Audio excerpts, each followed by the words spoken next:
jemaat Tuhan kategori kaum istri dimanapun kita berada saat ini, kita percaya bahwa kita dalam keadaan yang baik karena Tuhan Yesus kita baik dalam hidup kita. Semua kita akan naikkan setiap pujian kita. Mari kita berdoa. Bapa yang baik, terima kasih, sungguh indah yang Kau lakukan dalam sepanjang kehidupan kami Tuhan. Terima kasih Tuhan, kami tidak bisa membalas setiap kebaikan Tuhan yang Kau berikan dalam kehidupan kami. Biar terus dalam kehidupan kami membawa terus mempersembahkan yang terbaik kepada Tuhan. Kami akan memulai Tuhan setiap pujian kami, kiranya berkenan di hati-Mu, jadi dupa yang berbau harum menyenangkan hati Tuhan. Terima kasih Tuhan, hanya dalam nama Tuhan Yesus. Haleluya. Amin. Sungguh indah yang Kau lakukan dalam sepanjang kehidupan kami Tuhan. Sungguh besar pengorbanan-Mu dalam hidup kami.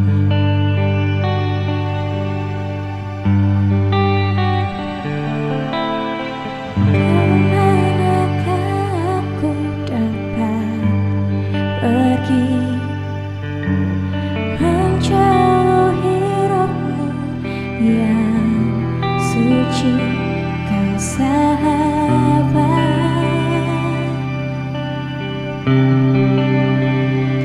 Dan Kau dekat,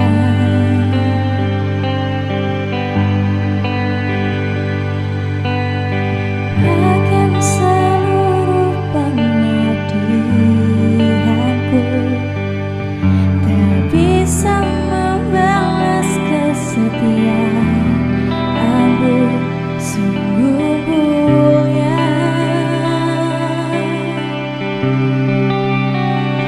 dan berharga. Sungguh besar pengorbanan-Mu bagiku, terlalu dalam untuk dimengerti. Sungguh besar, sungguh indah yang Kau pikirkan tentangku, tak terselami bagiku. Sungguh indah.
Shalom Bapak Ibu dan Saudara yang dikasihi Tuhan. Mari kita berdoa. Tuhan, kami ucap syukur dan terima kasih buat kesempatan demi kesempatan yang Tuhan anugerahkan dalam hidup kami. Sehingga pada malam hari ini ya Tuhan, kami akan mendengarkan kebenaran firman-Mu. Kiranya Tuhan berikan hikmat, akal budi, dan pewahyuan atas hidup kami. Sehingga kami boleh menangkap apa yang menjadi maksud dan kehendak-Mu melalui kebenaran firman-Mu. Dan boleh kami lakukan di dalam kehidupan kami sehari-hari. Dan hanya di dalam nama Tuhan Yesus Kristus kami sudah berdoa dan mengucap syukur. Haleluya. Amin. Bapak, Ibu, dan Saudara yang dikasihi oleh Tuhan, kita patut bersyukur jika pada malam hari ini kita dapat mengikuti kembali ibadah kategorial pemahaman Alkitab. Tema firman Tuhan hari ini adalah kasih Allah yang kekal. Dan mari kita baca firman Tuhan di dalam Yeremia pasal 31 ayat yang ketiga. Dari jauh Tuhan menampakkan diri kepadanya. Aku mengasihi engkau dengan kasih yang kekal. Sebab itu aku melanjutkan kasih setiaku kepadamu. Bapak, Ibu, dan Saudara yang dikasihi oleh Tuhan, jika kita baca secara keseluruhan dari Yeremia 31 ayat 1 sampai 40 adalah nubuatan dari Nabi Yeremia bahwa kerajaan Yehuda berada di bawah ambang kehancuran karena ancaman besar dari Babilonia. Yeremia menyaksikan sendiri penyerbuan Yerusalem oleh bangsa Babilonia. Hal itu terjadi oleh karena ketidaksetiaan bangsa Yehuda kepada Allah. Hal itu juga terjadi oleh karena mereka menyembah berhala dan hidup di dalam dosa. Akibatnya banyak orang yang dibawa ke dalam pembuangan di Babilonia dan kota Yerusalem serta bait Allah dihancurkan. Bangsa Israel berada dalam situasi yang sulit dan penuh dengan kesedihan, dengan banyaknya orang yang terpisah dari tanah air mereka. Nah, dalam situasi yang demikian, Nabi Yeremia mengingatkan tentang kasih Allah yang kekal. Meskipun bangsa Israel menjauh atau terpisah dari Tuhan karena dosa dan ketidaktaatan, namun Tuhan tetap mengasihi dengan kasih yang kekal. Nah, jika kita kembali baca di dalam Yeremia 31 ayat yang ketiga, dikatakan demikian, dari jauh Tuhan menampakkan diri kepadanya. Aku mengasihi engkau dengan kasih yang kekal, sebab itu aku melanjutkan kasih setiaku kepadamu. Bapak, Ibu yang dikasihi oleh Tuhan, hari ini kita akan belajar apa yang dimaksud dengan kasih yang kekal. Yang pertama, yang dimaksud dengan kasih yang kekal adalah kasih tanpa batas. Kasih yang tak terukur, kasih yang tak berkesudahan, serta tidak berakhir, dan tidak dipengaruhi oleh peristiwa-peristiwa dalam hidup manusia. Itulah kasih Allah kepada bangsa Israel yang pastinya juga kepada kita orang percaya. Bapak, Ibu, dan Saudara yang dikasihi oleh Tuhan, satu saat Bapak Ibu membeli makanan di supermarket. Apa yang pertama kali dilihat selain yang dilihat harganya sebagai pertimbangan jadi beli atau tidak? Apa yang tak kalah pentingnya untuk diperhatikan, yaitu apa? Tanggal kedaluarsa atau expired date. Makanan ini sebaiknya digunakan sebelumnya. Jadi ada batas akhir makanan itu bisa dikonsumsi. Namun hal demikian tidak berlaku dengan kasih Tuhan di dalam kehidupan kita.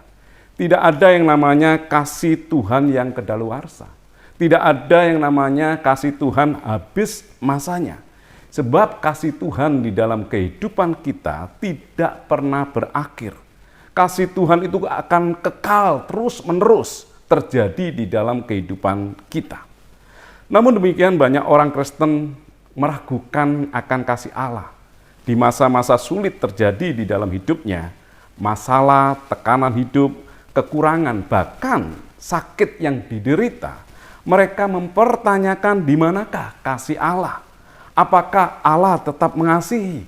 Apakah Allah tetap peduli kepada aku di saat hal-hal sulit yang terjadi di dalam kehidupanku? Bapak, Ibu yang dikasihi oleh Tuhan, Kasih Allah tetap ada dalam hidup kita, apapun kondisi kita. Dan kasih itu tidak akan pernah berakhir di dalam diri kita.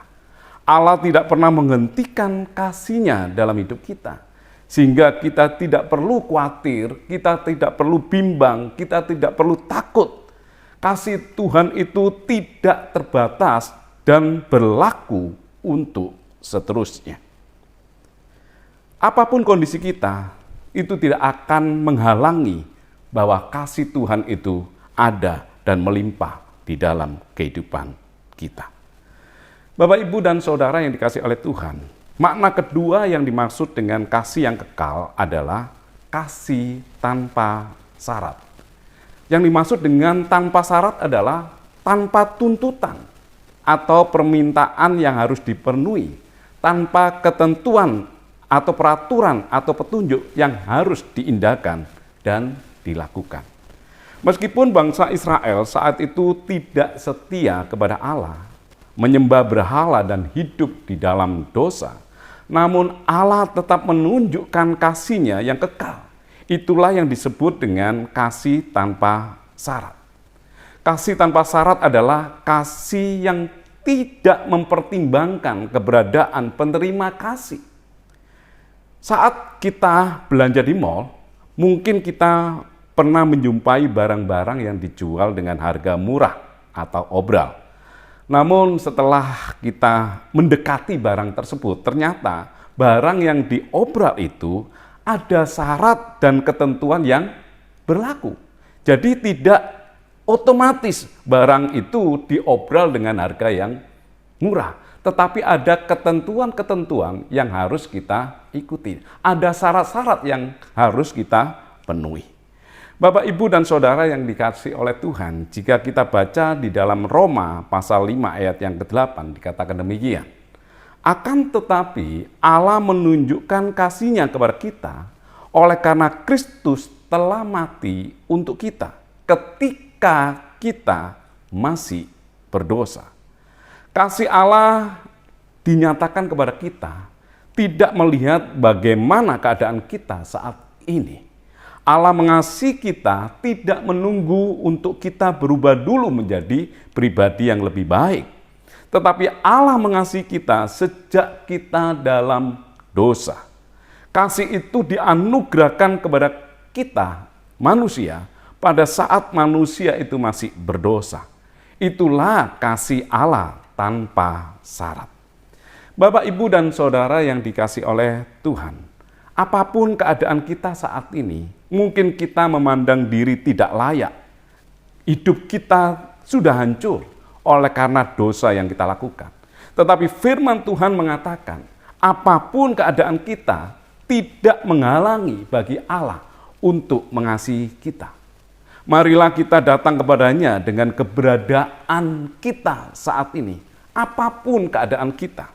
Mungkin kita pernah mengecewakan Tuhan, meninggalkannya. Namun hal itu tidak bisa menghentikan Tuhan untuk mencintai kita. Sebab cintanya pada kita itu cinta tanpa syarat. Kasih-Nya Tuhan dalam hidup kita adalah kasih tanpa syarat.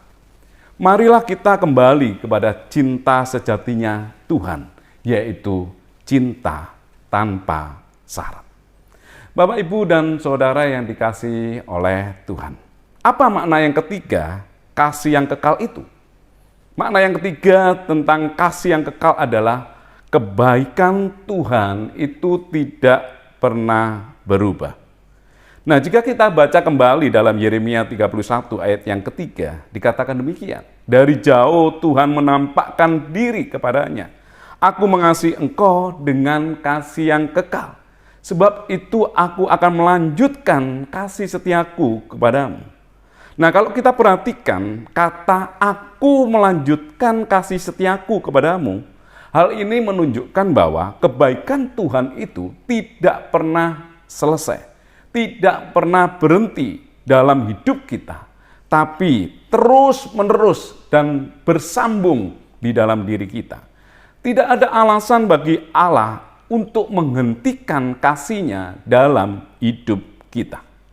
Nah, kalau kita baca di dalam 2 Timotius pasal yang kedua, ayat yang ke-13, dikatakan demikian. 2 Timotius pasal 2 ayat yang ke-13. Jika kita tidak setia, dia tetap setia, karena dia tidak dapat menyangkal dirinya. Saya baca sekali lagi. Jika kita tidak setia, dia tetap setia, karena dia tidak dapat menyangkal dirinya. Janji Tuhan ini harusnya menjadi jaminan dan garansi bagi kita, orang-orang yang percaya di dalam Yesus Kristus, bahwa kita tidak pernah ditinggalkan sendiri. Kebaikannya itu selalu ada di setiap langkah dalam hidup kita, dalam setiap musim yang terjadi di dalam diri kita. Apapun peristiwa yang terjadi dalam diri kita, apapun peristiwa yang saat ini kita hadapi, kita harus pahamin bahwa kasih Tuhan itu tetap ada di dalam diri kita. Oleh karena itu, kita tidak perlu takut, kita tidak perlu gentar, kita tidak perlu khawatir dengan segala peristiwa yang terjadi di dalam kehidupan kita. Mengapa demikian? Karena penyertaan Tuhan itu selalu ada di dalam kehidupan kita. Meskipun kita tidak tahu apa yang akan terjadi di hari-hari mendatang. Kita pun tidak akan pernah tahu apa yang terjadi esok, di minggu depan, bulan depan. Kita pun tidak tahu apa yang terjadi atau peristiwa apa yang menimpa di dalam kehidupan kita. Tapi yang perlu kita ketahui dan perlu kita percayai bahwa penyertaannya adalah kepastian. Bahwa penyertaan Tuhan di dalam kehidupan kita adalah kepastian. Itu yang membuat diri kita tidak perlu takut. Itu yang membuat diri kita tidak perlu gentar. Itu harusnya membuat diri kita tidak perlu khawatir terhadap segala sesuatu yang terjadi di dalam diri kita. Mengapa? Karena penyertaan Tuhan di dalam kehidupan kita adalah sebuah kepastian. Nah, kalau kita baca di dalam Ibrani 13 ayat yang ke-8 dikatakan demikian. Yesus Kristus tetap sama, baik kemarin maupun hari ini, dan sampai selama-lamanya.